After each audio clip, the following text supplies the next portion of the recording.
Hi, this is Tim of the 1916 Company. Welcome and thanks for logging on. If you love this watch, email us, Team Mosso at the1916company.com for purchase pricing and availability questions concerning this watch. Today we're discussing something rare and hard to find, launched in the late 2000s and only built for a short period of time. This is the Bethune DB25 automatic in 40 millimeters.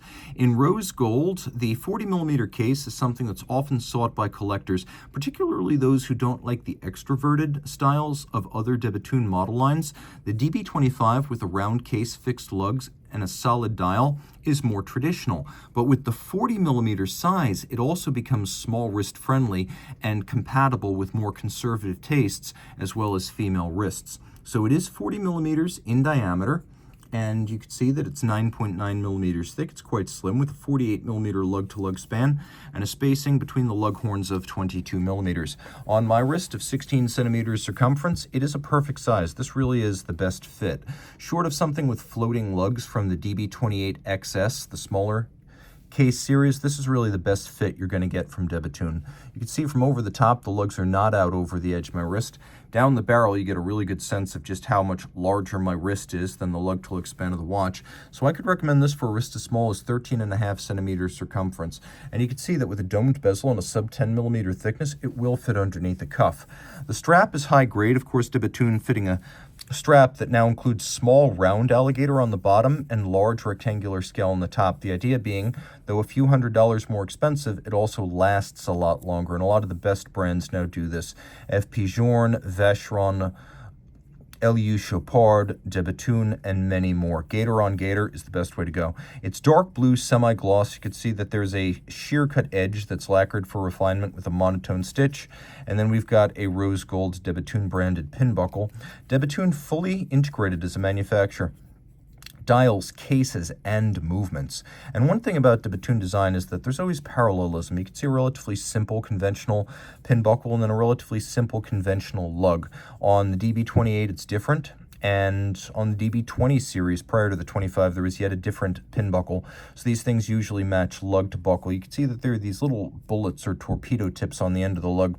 That's the last styling vestige of the original DB1 chronograph from 2002, the company's first product.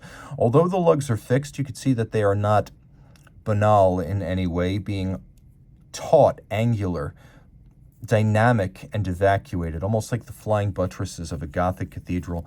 Bethune, as with FP very traditional in its crowns, not signing them as traditionally crowns would go unsigned, though there is a distinctive combination of knurling and drilling on the crown.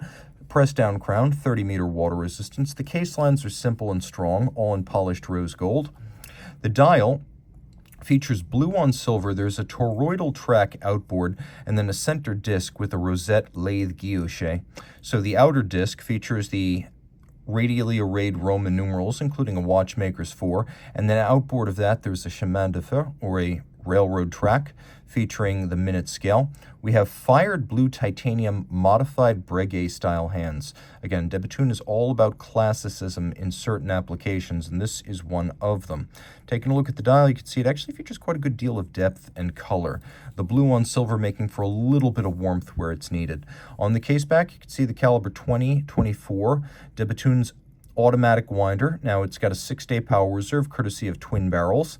The twin self-adjusting barrels are patented.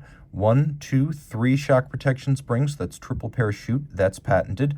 The yoke style titanium and platinum balance is patented. The hairspring curve profile is patented. And then the shock absorber system for the rotor is patented. So when you buy a Bethune watch, you're paying for a lot of research and development.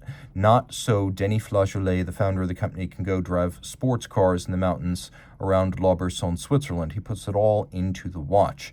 Taking a look at a few highlights, let's talk about this rotor. You can see it's very broad. The movement's 30 millimeters in diameter, and the mass pushes right out to the edge. So to get the maximum moment or turning force to wind with energy, it's necessary to have a broad rotor, but it can also start to torque in torsional ways that could be dangerous to the bearing and damaging. So you have these 4 cantilever springs, each with 3 jewels inside, to make sure that they absorb the motion of the rotor if it's not rotating perfectly flat.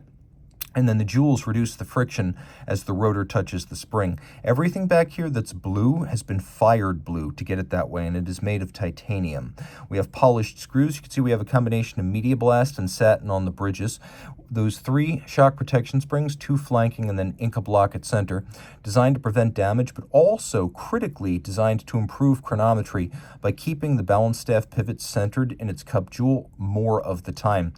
Denis Flageolet patented this balance in 2008, and it was replaced around 2010 by a solid disc of silicon with a white gold rim. So you get a sense of when this watch was made just by looking at the balance. Denis has patented at least 10 balances. The idea is always to maximize the percentage of total mass in the rim, reduce the susceptibility to timing drift as a result of temperature, and also minimize the effect of aerodynamic resistance. You can also see that there are unusual profiles to that final curve of the flat hairspring. The idea is to have a hairspring that is flat and shock resistant like a flat hairspring, but breathes concentrically like an overcoil. And then finally, we have satination on this bridge for the shock protection springs. It's been beautifully beveled on its edges too.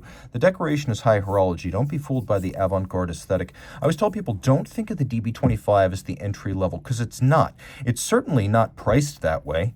And if you turn it over, you get all of the tech and spec of a DB28. So you've got the signature design and engineering elements, but in a more palatable case, if you're coming over from Holy Trinity, Longa, maybe a more conservative independent like Voudelainen or Journe, then this is the de Bethune for you.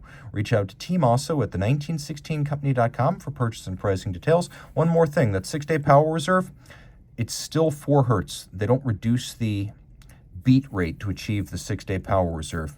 Just thought you might want to know.